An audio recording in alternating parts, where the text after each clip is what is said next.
విశాఖపట్నం జిల్లా మధురవాడ చంద్రంపాలెం ఉన్నత పాఠశాలలో జాతీయ జెండా తలకిందులుగా ఎగరవేశారని సిఐటియు ఆరోపించింది.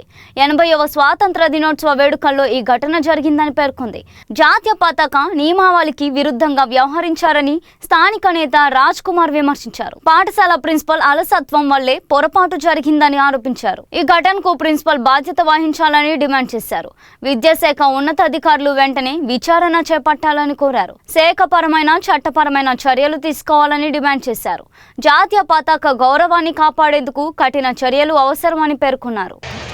రాష్ట్రంలోనే పెద్ద స్కూల్ అయినటువంటి చంద్రంపాలెం జడ్పీ హై స్కూల్లో ఈరోజు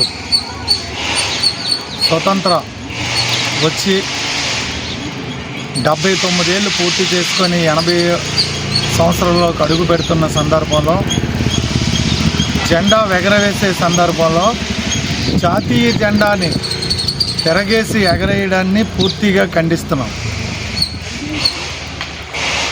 70 మంది ఉపాధ్యక్షులు ఉండి జాతీయ జెండా ఎలాగ ఎగరేయాలో తెలియకపోవడం చాలా సిగ్గుసేటి. జాతీయ జెండాని అవమానపరిచి ఈరోజు రాష్ట్రంలోని పెద్ద స్కూల్ అనేటువంటి జడ్పీ హై స్కూలు 4700 పిల్లలతో ఉన్నటువంటి స్కూల్లో ఈరోజు ఈ ఘటన జరగడం సిఐటిగా పూర్తిగా ఖండిస్తున్నాం.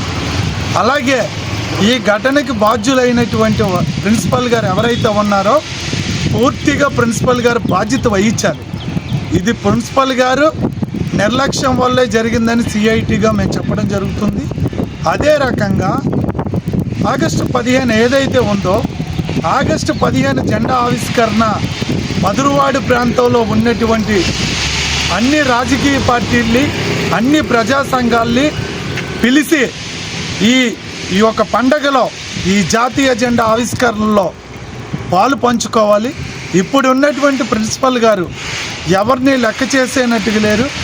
ఓన్లీ అధికార పార్టీ ఉన్నటువంటి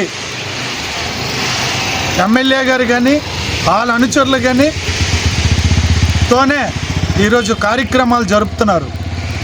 పేరెంట్స్ మీటింగు ఏం జరుగుతుంది? ఎంతమందికి ఈ సంవత్సరం అమ్మఒడి పడలేదు హై స్కూల్లోని? ఎంతమంది హై స్కూల్ విద్యార్థులు వెచ్చలవిడిగా స్కూల్ బయట తిరుగుతున్నారు?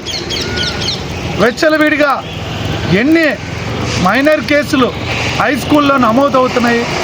ఇవన్నిటికీ ప్రిన్సిపల్ గారే సమాధానం చెప్పాలి.